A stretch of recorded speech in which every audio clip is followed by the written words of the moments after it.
If you've ever come across my channel before, then you probably know that I'm a huge fan of warpaints in TF2. I've created and showcased several different warpaints in the past, and many of you guys actually seem to enjoy a lot of the designs that I came up with. And recently, I've been working on several different projects, one of which I can't give away just yet. The other one is something I've always wanted to create but never really got around to. But finally, after a year and a half of consistent warpaint creation, improving my designs, and studying the game's textures and art style, I've finally done it. I made an entire warpaint collection. This right here is the Fortress Finished Warpaint Collection, a series of 9 different warpaints, all designed around one weapon from each of the 9 classes. I'm really excited to show you guys the designs that I came up with, since this has been a huge project, but a really enjoyable one too. At the same time this video goes up, all 9 of these warpaints will be posted on the community workshop, so if you'd like to see some more in-depth screenshots, provide direct feedback on the designs, or even just to vote yes or no for their potential addition to the game, I'll have the collection linked in the description of this video, so feel free to check them out on the workshop if you'd like. But without further ado, let me show you the Fortress Finished Collection. Okay, the first warpaint I've got in this collection is the Ballpark warpaint, heavily deriving its design from the Scout Sandman.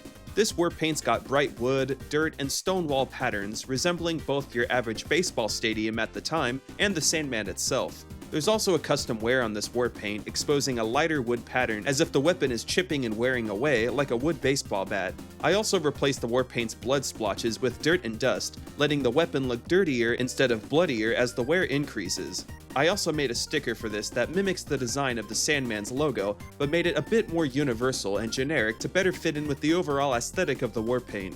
Now, I'm a huge sucker for the old weapon skins from back in the day that had various wood patterns, so I wanted to make a warpaint that was somewhat reminiscent of those older designs, while also maintaining a more subtle look. Even though this is only the first warpaint in the collection so far, it's grown to become one of my favorites. I think the colors all work nicely together, and to me, the wear adds a nice lighter contrast to the overall color scheme of the skin. But let me know what you think of this warpaint. Whenever I play Soldier, I fancy myself a good round using the airstrike. And since I enjoy this weapon more than a player probably should, I think it was only fitting to base this warpaint off of the airstrike's model. This is the aerial warpaint, with dark metal, light wood, and green metal panel textures, one of which is checkered too. The whole design behind this warpaint is literally just the airstrike, but if it was on another weapon model. But personally, I think the airstrike's model is so clean already that I thought basing a warpaint off of its design would be a nice way to pay tribute to one of my favorite soldier weapons. Plus, the warpaint base I used for aerial has an albedo tint to it, meaning certain parts of the skin will shine in various environments of the map you're playing on. The part that'll really pop in the textures include the checker pattern on the green metal texture and various scratches on the textures themselves. Even though the overall design of this warpaint is pretty straightforward with its execution, I still think it's a pretty nice warpaint overall that has a lot going for it even with just a handful of different colors. Up next, we've got the Jacked warpaint, whose color scheme and design was based off of the Power Jack. And as such, this warpaint has darker and medium gray metal patterns, and both team-colored and yellow textured accents. In the game's recent warpaint collections, we've been seeing a lot of simple team-colored warpaints being implemented, and I wanted to give a crack at my own, but also base it off of a color palette that I'm sure a lot of Pyro players are pretty familiar with. Oh, you know, it kinda looks like the Pyro themselves. Now, the Jacked warpaint doesn't look half bad on the Power Jack itself, but I've found that a team-colored warpaint like this one tends to look nice on pretty much any weapon model. I was originally going to base the Pyro's warpaint in this collection on the detonator, but after some trial and error, the textures and colors of that warpaint were just a bit too bright, and if I had made them any darker or desaturated, it'd probably take away from the identity and design of the detonator itself. So I eventually landed on the Jacked warpaint design. I think this was a better route to take in general, and overall I'm much happier with the design of this warpaint than the previous detonator themed one. Similarly to the airstrike, I enjoy using the Quickie Bomb launcher whenever I play demo, so for this collection, I based his warpaint on it. Quick Coat here features many of the same components as the Quickie Bomb launcher, including dark and light metal plating and a dark wood pattern. I also put a buckle-themed handle sticker on this warpaint as well to further match the vibe of the Quickie Bomb itself. There's also a custom wear on the skin where a custom metal texture will start showing through when your weapon wears down. Quick Coat doubles down on making a warpaint based on another weapon's design, since the Quickie Bomb launcher is my favorite weapon demo has, and I saw it as only necessary to create a warpaint in its honor.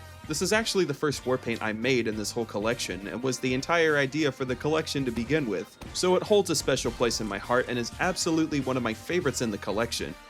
I typically play a lot of heavy, and considering that he's my main, I felt that it was only right to make a warpaint based on his most iconic weapon. So here we have the Behemoth warpaint, designed after the stock minigun. It's got a primary dark metal design and a lighter metal secondary pattern. Thanks to the warpaint base I used, there's also exposed metal on each weapon as well, letting you keep the stock look of applicable weapons mostly intact. Unlike other warpaints in the game that use similar warpaint bases with exposed metal, this warpaint uses the Autumn Mark II warpaint base, allowing for a different exposed metal look on certain weapons compared to other warpaints.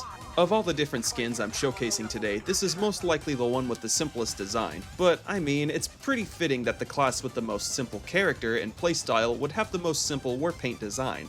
But to Heavy's credit, his stock minigun does look super clean, so a warpaint reflecting that design seems like a no-brainer. Sometimes less is more, and I think that couldn't be more true than with the Behemoth warpaint.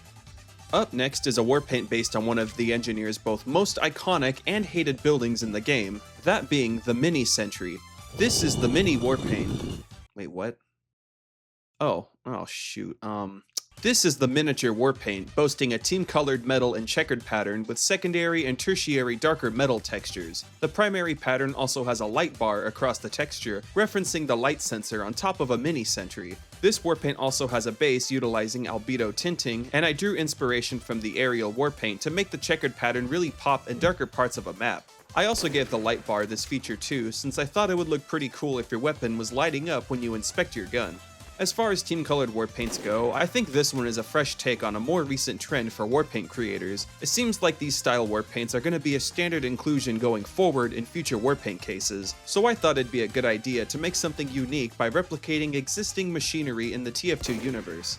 I don't know why, but I had the most fun making this warpaint specifically out of any in the whole collection. I really couldn't give you an explanation for this, but regardless, I'm happy with how the miniature warpaint turned out.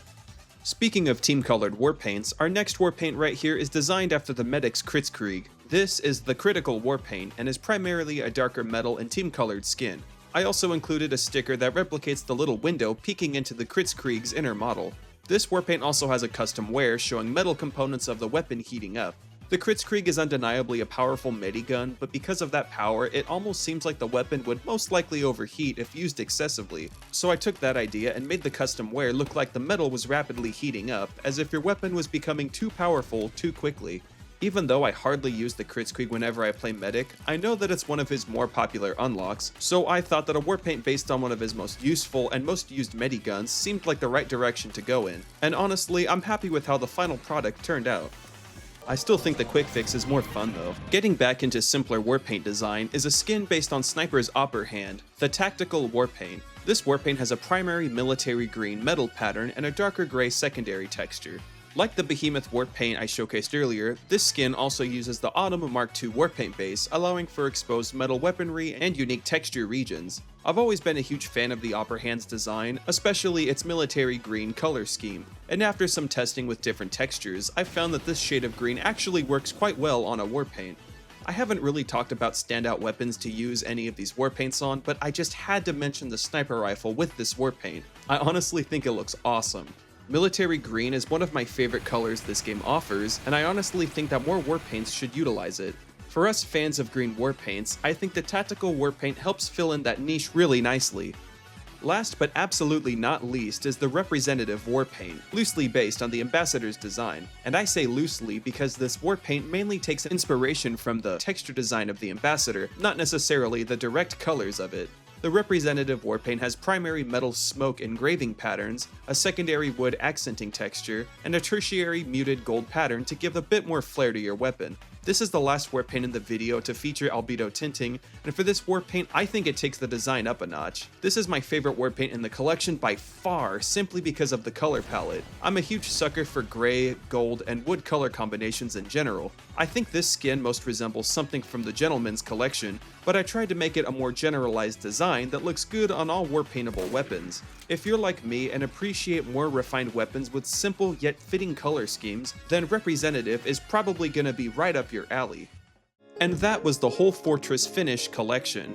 I really had a blast making this collection, and I'm super proud of each and every submission. If you have any criticism or any ideas for improvement, or just want to let me know if you liked them or not, leave a comment down below. And again, they'll all be published on the Steam Workshop as this video goes up, so if you want to take a closer look at them or vote on them, click the link in the description.